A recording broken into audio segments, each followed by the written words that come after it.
இந்த ஆழமான அலசலுக்கு உங்கள ரொம்பவே உற்சாகத்தோட வரவேற்கிறேன். ம் வணக்கம். இன்னைக்கு நாம பேச போற விஷயம் ஆம், நிஜமாவே ஒரு ஹாலிவுட் படத்தோட கதை மாதிரி உங்களுக்கு தோணலாம். ஒரு இண்டியானா ஜோன்ஸ் படம் மாதிரி தானே சொல்ல வரீங்க? கரெக்ட், அதேதான். ஆனா இது படத்துக்கான கதை இல்லைங்க. நிஜத்துல நடந்துகிட்டு இருக்கிற ஒரு விஷயம். ஆமா. தினமும் எத்தனையோ செய்திகள் உங்களை கடந்து போயிட்டு இருக்கலாம்.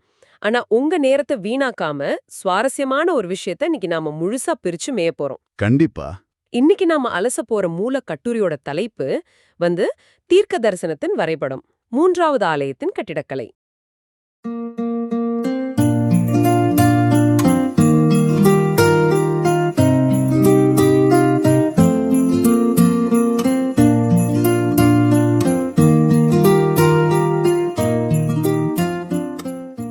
இந்த தலைப்பே ரொம்ப ஒரு மாதிரி மர்மமா இருக்குல்ல? ஆமா, அதாவது ஜெருசலேம் நகர்ல இறுதி காலத்துக்காக ரொம்ப ரகசியமான முறையில மூன்றாவது ஆலயம் கட்டுறதுக்கான வேலைகள் நடக்குது அப்படிங்கிற அதிர்ச்சியான தகவல்களை இந்த கட்டுரை முன்வைக்குது.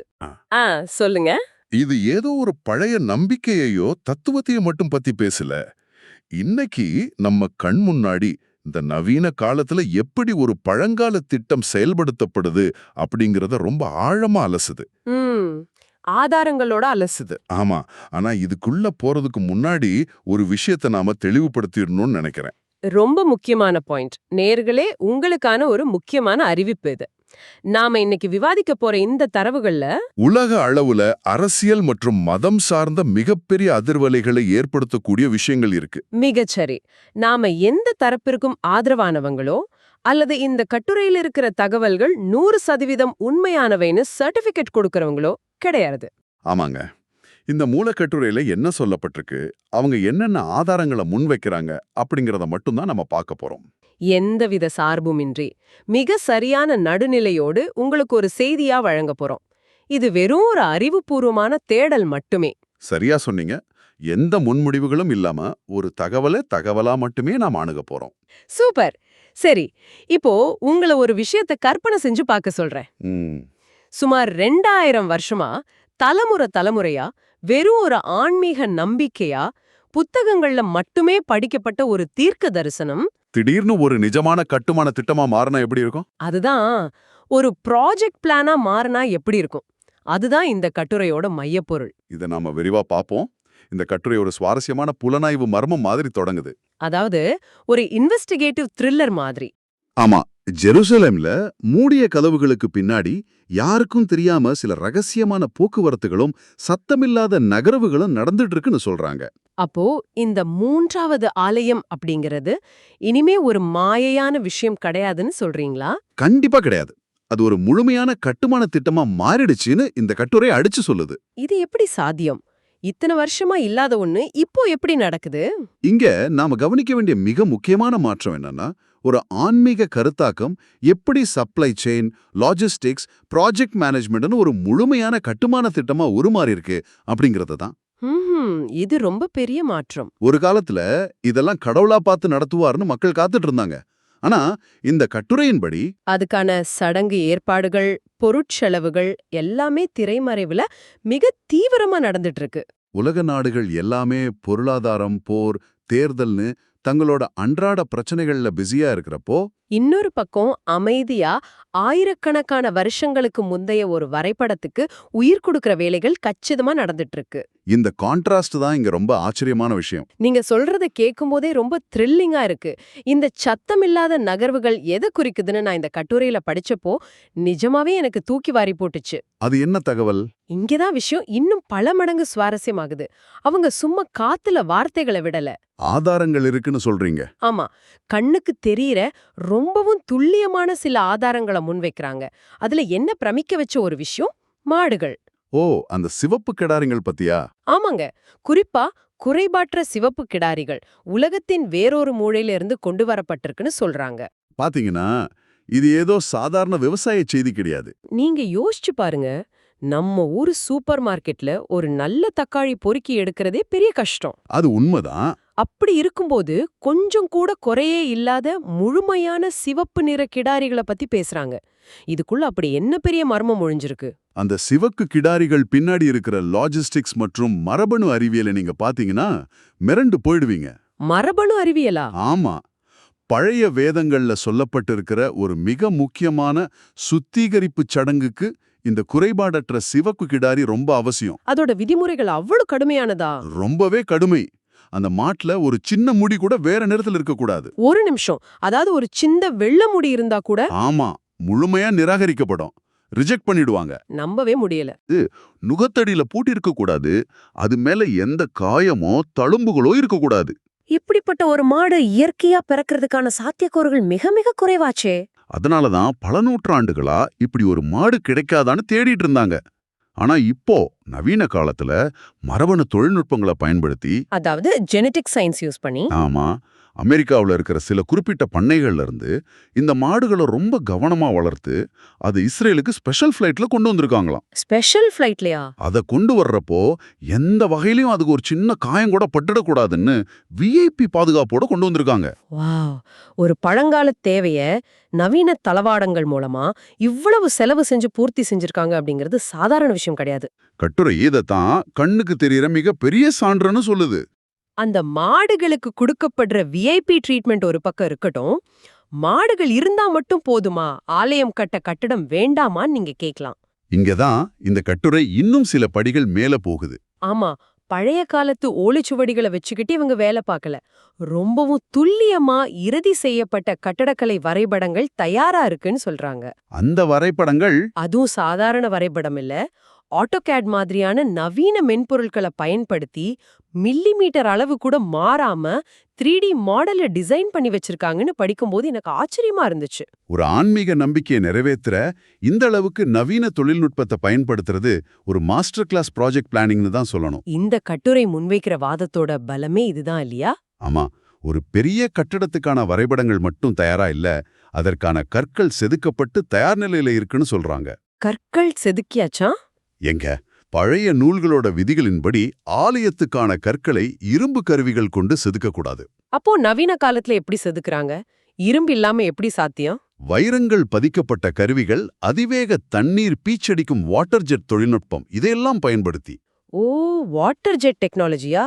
ஆமா, அந்த விதிகளையும் மீறாம அதே சமயம் துல்லியமாவும் கற்களை செதுக்கியிருக்காங்க. ஒரு நிமிஷம், அப்போ இந்த கற்கள் எல்லாம் எங்க வச்சு செதுக்குறாங்க? ஜெருசலேம்லயா? அங்கதான் உங்களோட மாஸ்டர் பிளான் இருக்கு. ஜெருசலேம்ல அந்த குறிப்பிட்ட இடம் ரொம்பவும் பதற்றமான ஒரு பகுதி. ஆமா, எப்பவுமே செய்திகள்ல பாக்குறோம். அங்க போய் நிதானமா கட்டடம் கட்டிட்டு இருக்க முடியாது. அதனால இந்த கற்களை எல்லாம் வேற எங்கேயோ ரகசியமான இடங்கள்ல செதுக்கி நம்பர் போட்டு வச்சிருக்காங்க. நம்பர் போட்டு வச்சிருக்காங்களா? உங்களுக்கு ஐக்கியா பர்னிச்சர் பத்தி தெரிஞ்சிருக்கும். ஆமா, அந்த பாக்ஸ்ல தனித்தனியா வருமே, அதுவா? அதேதான், பாகங்கள் தனித்தனியா வரும். நாம வீட்ல வச்சு சுலபமா ஒண்ணு சேர்த்துக்கலாம். அதே கான்செப்ட் தான் இங்கேயும். அப்போ ஆலயத்தையே ஐக்கியா ஃபர்னிச்சர் மாதிரி ரெடி பண்ணி வச்சிருக்காங்களா?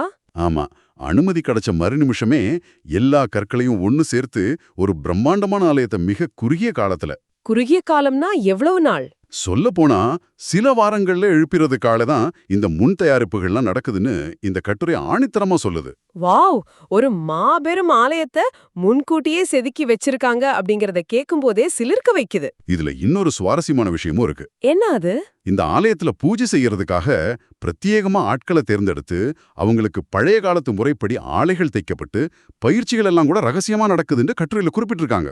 இதையெல்லாம் பார்க்கும்போது ஏதோ ஒரு 2000 கால புதிரின் துண்டுகள் இப்போ மேசையில கொட்டப்பட்டு ஒவ்வொன்னா ரொம்ப வேகமா ஒன்னு சேர்க்கப்படுற மாதிரி எனக்கு தோணுது. கரெக்ட். ஆனா இதுக்கெல்லாம் என்ன அர்த்தம்? அவங்களுக்கு ஏன் இவ்வளவு அவசரம்? உலகத்துல எத்தனையோ விஷயங்கள் நடக்குது, டெக்னாலஜி எங்கேயோ போயிட்டு இருக்கு, ஆனா இவங்க மட்டும் ஏன் இந்த ஒரு விஷயத்துல இவ்வளவு குறியா அவசரமா செயல்படுறாங்க? இந்த கேள்விக்கான பதிலைத்தான் கட்டுரை ரொம்ப ஆழமா விவாதிக்குது. இந்த அவசரம் அப்படிங்கிறது சாதாரணமான ஒண்ணு கிடையாது. பின்ன வேற என்னவா இருக்க முடியும்? இந்த திட்டத்தின் பின்னணியில இருக்கிறவங்க வேதங்களோட கடிகாரம் இப்போ மிக வேகமா சுற்றிக்கிட்டு இருக்குன்னு நம்புறாங்க. வேதங்களோட கடிகாரமா? ஆமா, இன்னைக்கு உலகத்துல நடக்கிற போர், பொருளாதார வீழ்ச்சி, இயற்கை சீற்றங்கள், அரசியல் குழப்பங்கள், இது எல்லாத்தையுமே பழங்கால வேத எச்சரிக்கைகளோட அவங்க தொடர்பு படுத்துறாங்களா? சரியா சொன்னீங்க. இதையெல்லாம் இறுதி நாட்களுக்கான அறிகுறியா பாக்குறாங்க. இப்ப செய்திகளை பார்த்து உலகத்தோட முடிவு நெருங்கிக்கிச்சோன்னு அவங்க நம்புறாங்களா? கிட்டத்தட்ட அப்படிதான். இன்றைய தலைப்புச் செய்திகளுக்கும் பழங்கால தீர்க்க தரிசனங்களுக்கும் இடையே ஒரு சிலிர்க்க வைக்கும் தொடர்பை பாக்குறாங்க. இது ரொம்ப பெரிய கிளைம் ஆச்சே. கட்டுரை நேயர்களை பார்த்து கேட்கிற முக்கிய கேள்வி இதுதான்.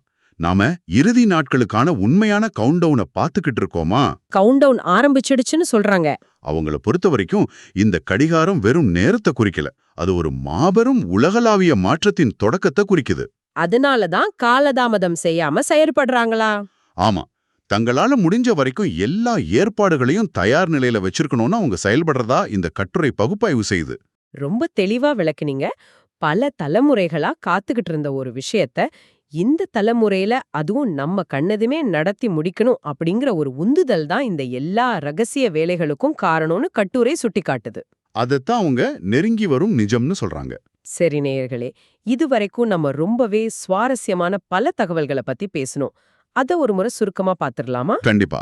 பழங்காலத்துல வெறும் ஒரு ஆன்மீக தத்துவமா இருந்த 3வது ஆலயம் இப்போ ஒரு நிஜமான கட்டுமான திட்டமா மாறிடுச்சு. ஆமா. அதுக்கான குறைபாடற்ற சிவப்பு கிடாரிகள் பல தடைகளை தாண்டி மரபணு ரீதியா தேடி கண்டுபிடிக்கப்பட்டு ஸ்பெஷல் ஃபிளைட்ல கொண்டு வரப்பட்டிருக்கு. இரும்பு ஆயுதங்களை பயன்படுத்தாம கற்கள் செதுக்கப்பட்டு ஒரு பிரம்மாண்டமான ஐக்கியா மாடல் மாதிரி எந்நேரமும் பொருத்துவதற்கு தயார் நிலையில வைக்கப்பட்டிருக்கு. முப்பரிமாண கட்டிடக்கலை வரைபடங்கள், பயிற்சிகள்னு எல்லாமே ரகசியமா நடந்துட்டு இருக்கு. உலகத்துல நடக்கிற குழப்பங்களை இறுதி காலத்துக்கான அடையாளமா பார்த்து இந்த வேலைகளை ரொம்ப அவசரமா செஞ்சுட்டு வர்றதா மூலக்கட்டுரை சொல்லுது. தன்னோட வாதங்களை மிக தெளிவான ஆதாரங்களோட முன்வைக்குது இந்த கட்டுரை. இங்க நான் நேயர்களுக்கு மீண்டும் ஒரு முறை நினைவூட்ட விரும்புறது என்னன்னா, சொல்லுங்க. நாம இப்ப அலசின விஷயங்கள் எல்லாமே அந்த மூலக்கட்டுரையில சொல்லப்பட்டிருக்கிற தரவுகள் மட்டுமே. ஒரு சிக்கலான உலகளாவிய விஷயத்த நடுநிலையோட உங்களுக்கு கொண்டு சேர்க்கிற வேலையை மட்டும்தான் நம்ம செஞ்சிருக்கோம். மிகச்சரி. இப்போ இந்த நிகழ்ச்சி கேட்டுட்டு இருக்கிற உங்களுக்கு ஒரு கேள்வி எழலாம். என்ன கேள்வி? உலகத்தோட ஏதோ ஒரு மூலையில யாரோ சில பேர் கட்டடம் கட்டுறாங்க, மாடு வளர்க்குறாங்க. இதனால எனக்கு என்ன லாபம்? நான் ஏன் இத பத்தி கவலைப்படணும் அப்படின்னு நீங்க நினைக்கலாம். நியாயமான கேள்விதான். இது உங்களுக்கு ஏன் முக்கியம்னா, மனித குலத்தோட வரலாற்றையும் அவங்களோட ஆழ்மன நம்பிக்கைகளையும் புரிஞ்சுக்க இது ஒரு மிகச்சிறந்த உதாரணம். கண்டிப்பா. 1000 வருஷங்களுக்கு முந்தைய பழங்கால நூல்களும் அதுல எழுதப்பட்ட சில வரிகளும் இன்னைக்கு எப்படி நவீன காலத்தின் மிகப்பெரிய லாஜிஸ்டிக்ஸ், பொருளாதார செலவுகள் மற்றும் உலக அரசியலையே தீர்மானிக்குது அப்படிங்கறது நீங்க கவனிக்கணும். ஆமா, அறிவியலும் ஆர்டிஃபிஷியல் இன்டெலிஜென்ஸும் ஆதிக்கம் செலுத்துற இந்த 21ஆம் நூற்றாண்டுலயும் மனிதர்களோட நம்பிக்கைகள் தான் இந்த உலகத்தை இயக்குது அப்படிங்கறதுக்கான ஒரு நேரடி சாட்சி இது.